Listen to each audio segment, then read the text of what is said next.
وحشتوني قوي. اللي اول مره يشوفني انا رغدان. ايه رايكم النهارده نعمل صينيه سمك فيليه في الفرن بتتبيله خطيره سبايسي بقى للناس اللي بتحب سبايسي، وكمان للناس اللي بتحبش حاجات حاميه هنعملها عادي، برضو نقدر نعملها عادي. هنعملها في الفرن احسن بقى ما نقليها.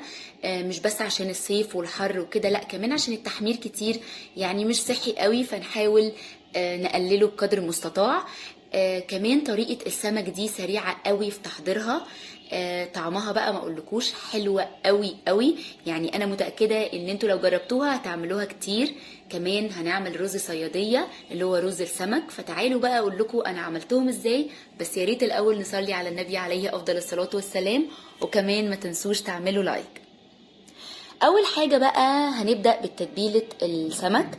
فانا استخدمت اول حاجه كزبره. انا بفضل يعني الاكتر كرفس، بس لما مش بلاقي كرفس يعني بستخدم كزبره. فهنستخدم الحبه دول بس، ما تزودوش قوي. فقطعتهم صغير، وكمان قطعت قرنين فلفل حامي سبايسي كده. الناس بتحب السبايسي نقدر نستبدلهم بفلفل الوان او فلفل رومي لو مش عايزين السمك يبقى حامي. كمان قطعت ليمونتين كده ترانشات عشان هستخدمهم في الاخر كده فوق الوش في الصينية. وكمان بشرت 3 جزرات صغيرين، اللي هما يعني تقريبا جزراية كبيرة. احنا كده بنعمل تتبيلة بتاعة السمك. كل الحاجات او المقادير اللي انا بقولها لكم دي بتاعة نص كيلو سمك. كمان قطعت ترانشات، نص ترانشات كده بصلتين وسط رفنع كده عشان يستوي بسرعة، لان السمك مش بياخد وقت كتير في الفرن. كمان قطعت كده 4 أو 5 فصوص توم صغير خالص، ومعلقة صغيرة هريسة.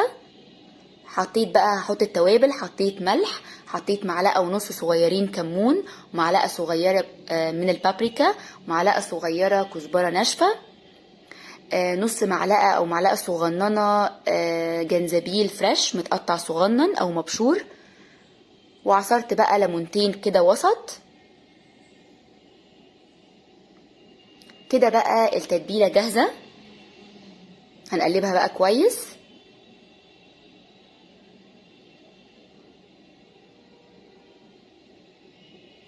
بعد كده بقى انا كده استخدمت نص كيلو قشر بياض، يعني يفضل قشر البياض عشان هو يعني ماسك نفسه شويه، من الاسماك اللي بتبقى لحمها ماسك نفسه شويه مش بتتهري. طبعا تقدروا تستخدموا اي نوع فيليه انتوا عايزينه. التتبيله بقى حطيت نص التتبيله اللي انا عملتها بتاعه السمك، نصها او اكتر شويه تحت. بس الاول في الصينيه تحت حطيت معلقه زيت بس كده. بعد كده بقى هنحط السمك، هنرصه فوق التتبيله. بعد كده بقى بعد ما احط السمك كله هنحط بقية التتبيلة فوق الوش، وبعد كده الليمون، وبعدين هحط معلقتين زيت. هي كده جاهزة ان هي تدخل الفرن. دخلتها في فرن، ولعت في الرف اللي تحت، ولعت على درجة حرارة 200 او 220 درجة عالية شوية. وطبعا غطيتها الاول بألمنيوم فويل عشان الخضروات دي تستوي بسرعة، زي البصل والحاجات دي تبقى مستوية كويس.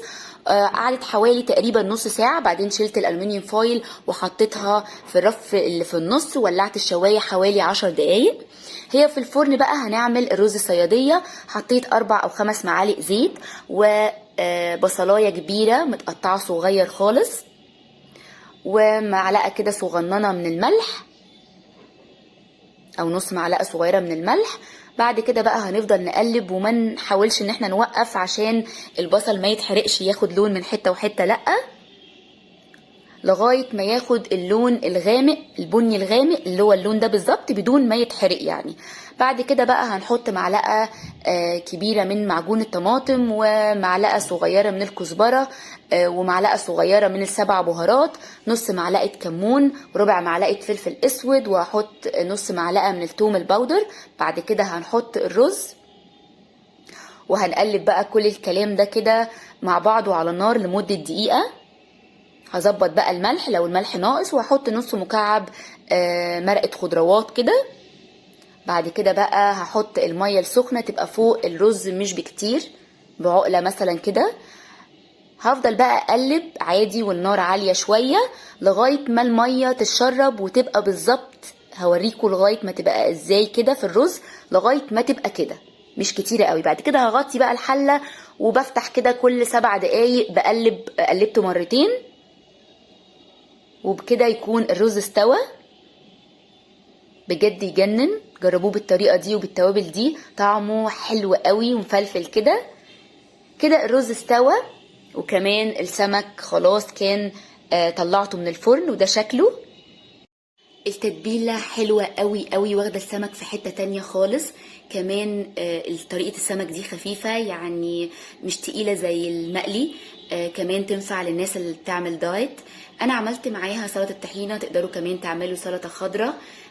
الاكلة دي حلوة قوي وما بتاخدش وقت خالص في تحضيرها. فبرضو زي كل مرة مش هقول لكم يا ريت تجربوها، انا هقول لكم لازم لازم تجربوها، عشان انا متأكدة ان هي تعجبكم وهتعملوها كتير اكيد. واحب اقول ميرسي لاي حد بيتفرج على الفيديو لغاية اللحظة دي. وبكده يكون الفيديو خلص، يا رب يكون عجبكم. ولو عجبكم ما تنسوش تعملوا لايك وسبسكرايب لو ما اشتركتوش في القناة. بحبكم قوي وهتوحشوني قوي. باي باي.